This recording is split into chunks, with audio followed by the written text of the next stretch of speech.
Good morning बच्चों कल हमने बीए थर्ड फिफ्थ सेमेस्टर का जो फर्स्ट चैप्टर पढ़ा था। आशा करता हूँ कि आप सभी ने उसकी वीडियो अच्छे से देखी होगी। आपके मन में बहुत सारे प्रश्न होंगे। आपने चैप्टर बुक में पढ़ा होगा और साथ ही साथ उस पीडीएफ को भी पढ़ा होगा जो मैंने आपके ग्रुप पे शेयर किया था। बच्चों, मैं देख रहा हूँ कि बहुत सारी छात्राएँ जो हैं अभी पढ़ाई के लिए सजग नहीं हैं। बच्चों, सेशन का एक बहुत बड़ा हिस्सा चला गया। आप देखें, हमने 15 अगस्त भी मना ली, लेकिन आपकी पढ़ाई उस लिहाज से शुरू नहीं हो पाई क्योंकि आप समझते हैं कि कोरोना काफ़ी व्यापक रूप में हमारे क्षेत्र में फैला हुआ है। तो बच्चों, एक बार फिर से आप सभी से रिक्वेस्ट है कि आप पढ़ाई को महत्व दें। हम जो क्लास में पढ़ा रहे हैं, इस ऑनलाइन क्लास से ही आपका पूरा सेशन चलेगा। इस ऑनलाइन क्लास में आप ध्यान से पढ़ें। आपको जो भी पढ़ाया जाता है वो तत्परता से आप बुक से पढ़ें और उसके जो भी समस्याएं हैं उनका समाधान के लिए आप व्हाट्सएप के माध्यम से प्रश्न पूछ सकते हैं।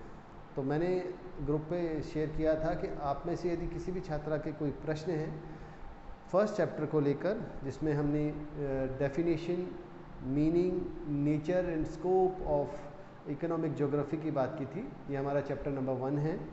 यदि आपके कोई भी प्रश्न हैं तो आपको मैंने कहा था शेयर करें। बहुत सारे प्रश्न आए हैं, लेकिन अभी भी जो छात्राएं हैं वो वीडियो नहीं देख रही हैं, ना ही वो उनका पढ़ाई में ध्यान है। तो बच्चों, पढ़ाई करें, क्योंकि पढ़ाई करना एक छात्र के लिए बड़ा ही महत्वपूर्ण है। आपका भविष्य, आपके मार्क्स, आपका जो पूरा करियर है वो अच्छी पढ़ाई पे ही निर्भर करता है। तो चलो बच्चों, प्रश्न देखते हैं। जो प्रश्न मेरे पास आए हैं, एक छात्रा ने मेरे से पूछा कि सर इकोनॉमिक ज्योग्राफी का अर्थ क्या होता है। तो बच्चों, बिल्कुल सरल सी बात है। हमारी जो भूगोल है उसका आप सभी को पता है कि भौतिक भूगोल और मानव भूगोल 2 हिस्सों में विभाजित करते हैं। तो मानव भूगोल में आर्थिक भूगोल एक बहुत ही महत्वपूर्ण उपशाखा है। तो यदि आपको लिखना हो तो आप ऐसे लिख सकते हैं कि आर्थिक भूगोल मानव भूगोल की एक महत्वपूर्ण उपशाखा है, जिसमें पृथ्वी पर मानव द्वारा किए जाने वाले विभिन्न आर्थिक क्रियाओं के वितरण का हम व्यवस्थित अध्ययन करते हैं। किसके?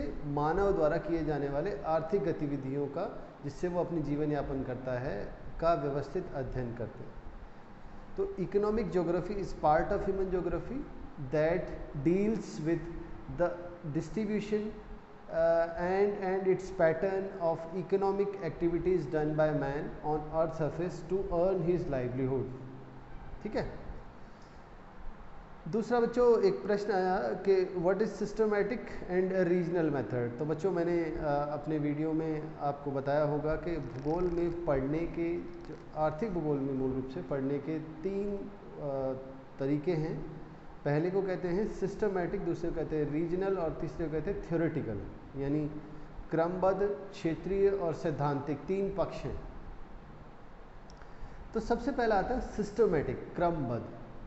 सिस्टमैटिक होता है बच्चों जब हम पूरी धरती को एक यूनिट मान के हम उसके संदर्भ में किसी भी तत्व का अध्ययन करते हैं। जब हम पूरी धरती को एक यूनिट माने और हम किसी भी एक तत्व का, से हम कृषि के बारे में यदि हम अध्ययन करना चाहें तो हम जब पूरी धरती को एक यूनिट मान लेंगे तो हम उसको एक अलग तरीके से पढ़ेंगे। वहीं जब हम क्षेत्रीय भूगोल यानी रीजनल ज्योग्राफी की बात करते हैं, रीजनल मेथड्स की बात करते हैं, तो इसमें हम क्या करते हैं कि हम धरती को एक ना मानकर धरती के कई छोटे छोटे क्षेत्रों को हम विभाजित करते हैं, जिनको हम प्रदेश कहते हैं, रीजन्स कहते हैं। जब हम रीजन्स की स्टडी करते हैं तो रीजन्स बहुत सारी चीज़ों को मिलके बने होते हैं बच्चों। उसका एक क्राइटेरिया होता है रीजन बनाने का। और जब हम इस तरह पूरी धरती को एक रूप में ना पढ़ के धरती को अलग अलग छोटे छोटे व्यवस्थित रूपों में जब पढ़ते हैं तो उसको प्रादेशिक विधि कहते हैं, रीजनल मेथड कहते हैं। तो जो अंतर है वो क्रमबद्ध में पूरी धरती को एज अ यूनिट होल मानकर, एक इकाई मानकर हम अध्ययन करते हैं। जबकि जब हम प्रादेशिक भूगोल देखते हैं या प्रादेशिक विधि द्वारा पढ़ते हैं तो हम पूरी धरती को छोटे छोटे विभिन्न क्षेत्रों में बांटते हैं और उसका हम व्यवस्थित अध्ययन करते हैं। नेक्स्ट प्रश्न पे चलते हैं बच्चों। एक छात्रा का प्रश्न आया था कि सर आर्थिक भूगोल का क्या महत्व है। बच्चों आज हम सभी जानते हैं कि हम सभी का जीवन जो है आर्थिक निर्णयों पर बहुत आधारित है। हम सभी के जीवन में काम करना, पैसे अर्जित करना बहुत ही महत्वपूर्ण हो गया है। इसके कारण यदि हम आर्थिक भूगोल को देखें तो आर्थिक भूगोल भी हर व्यक्ति के जीवन में समान रूप से महत्वपूर्ण है। यदि हम देखें आर्थिक भूगोल क्या क्या कार्य करता है, तो सबसे पहले इसका उद्देश्य है कि ये संसाधनों के बारे में बताता है कि कौन कौन से संसाधन किसी देश में उपलब्ध हैं। न केवल उपलब्धता बल्कि इनके क्षेत्रीय वितरण को भी हमें दिखाता है। आप देखेंगे कि आर्थिक भूगोल में हम देखेंगे कि कृषि कहाँ कहाँ की जाती है, गेहूँ की खेती कहाँ कहाँ होती है, इसी तरह लोहा कहाँ कहाँ मिलता है और कहाँ कहाँ उसका वितरण है। तो इस तरह के जो गूढ़ प्रश्न हैं जिनका जीवन में बहुत महत्वपूर्ण है, देश के सामाजिक आर्थिक विकास में बहुत महत्वपूर्ण है, उन सभी का ये उत्तर देता है। इसी तरह न केवल ये बताता है कि ये कहाँ मिलते हैं, बल्कि ये इस बात को भी बताता है कि यदि कोई संसाधन आवश्यकता से ज़्यादा प्रयोग में लाया जाए तो उसकी हानि हो सकती है, तो उसको हमें संरक्षित करना है। तो संरक्षण की विधियों पे भी ये प्रकाश डालता है। यदि हम आगे चलें तो ये मानव द्वारा की जाने वाली प्राथमिक, द्वितीय, तृतीय, चतुर्थक और पंचम यानी primary, secondary and tertiary, quaternary economic activities को बताता है कि ये कहाँ की जाती है, किस प्रकार के समाज में किस प्रकार का जो आर्थिक गतिविधि है वो की जाती है। तो इस तरह ये हर समाज की आर्थिक क्रिया भी बताता है। यदि हम आगे चलें तो इकोनॉमिक ज्योग्राफी का एक और बहुत ही महत्वपूर्ण प्रयोग ये है कि ये हमारे आर्थिक विकास को नियोजित ढंग से बढ़ाने में मदद करता है। हम इकोनॉमिक प्लानिंग कर सकते हैं। इस इकोनॉमिक प्लानिंग के लिए संसाधनों की जानकारी होनी आवश्यक है, उनके वितरण की जानकारी आवश्यक है। तो इस तरह आर्थिक भूगोल इन सभी में एक समायोजन का भी काम करता है। एक मल्टी डिसिप्लिनरी सब्जेक्ट है जिसमें हम इसका चाहे तो समुचित प्रयोग कर सकते हैं। वहीं एक छात्रा ने पूछा कि सर इससे प्रश्न कैसे आएंगे। तो बच्चों यदि इससे आने वाले प्रश्नों की हम बात करें तो कई बार प्रश्न आते हैं। सबसे पहला प्रश्न आता है meaning and definition of economic geography. Note करते रहें आप लोग, meaning and definition of economic geography. उसके बाद कई बार ऐसा प्रश्न आता है कि define economic geography and explain it's nature and scope. ठीक है, तो नेचर एंड स्कोप पे भी हमने डिटेल में पढ़ा है। आप वीडियो को देखें और यदि कोई समस्या है तो आप मेरे से पूछ सकते हैं। इसके साथ साथ बच्चों कई बार ऐसा प्रश्न आता है कि आर्थिक भूगोल का अन्य सामाजिक और जो हमारे प्राकृतिक विज्ञान है, नेचुरल साइंसेज है, सोशल साइंसेज और नेचुरल साइंसेज के साथ कैसा संबंध है। तो इस बारे में भी हमने पढ़ा है। यदि फिर भी कोई आपके प्रश्न हो तो कोई सुझाव हो तो आप भेजें।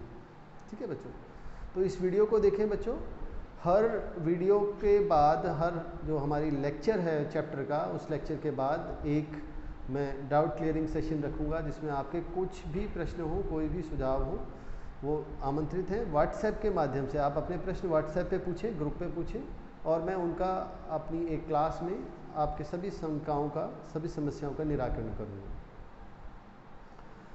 बच्चों यहाँ मैं उन छात्राओं के लिए बताना चाहूँगा विशेष तौर पे जो क्लास नहीं लगा रही हैं। बच्चों कोरोना के कारण हमारी ऑनलाइन क्लासेस ही चलेंगी और इस ऑनलाइन क्लासेस में बच्चों मैं हर चैप्टर के बाद एक आपका टेस्ट लूँगा। ये ऑनलाइन टेस्ट होगा। इसमें हर छात्रा को टेस्ट देना आवश्यक है और टेस्ट देने से पहले आप वीडियो देखें, क्योंकि अगर आप वीडियो नहीं देखेंगे, आप क्लास नहीं लगाएंगे, आप पढ़ेंगे नहीं, चैप्टर नहीं पढ़ेंगे, तो आपको प्रश्नों के उत्तर देने में समस्या हो सकती है और आपके कम मार्क्स आएंगे। ये मार्क्स अब बहुत ज़्यादा महत्वपूर्ण हैं बच्चों, क्योंकि ऐसे दिशा निर्देश हैं विश्वविद्यालय की ओर से कि आप जितने नंबर लें उसी के आधार पे आपके फाइनल में भी मार्क्स लगाए जाएं। तो आप सभी से निवेदन है कि सीरियसली लें और अच्छे से इसको पढ़ें। तो ठीक है बच्चों, आज इस जो हमारी डाउट क्लियरिंग सेशन की क्लास थी इसमें इतना ही। यदि अभी भी किसी के कोई प्रश्न बच जाते हैं तो व्हाट्सएप के माध्यम से आप जुड़ सकते हैं। धन्यवाद बच्चों।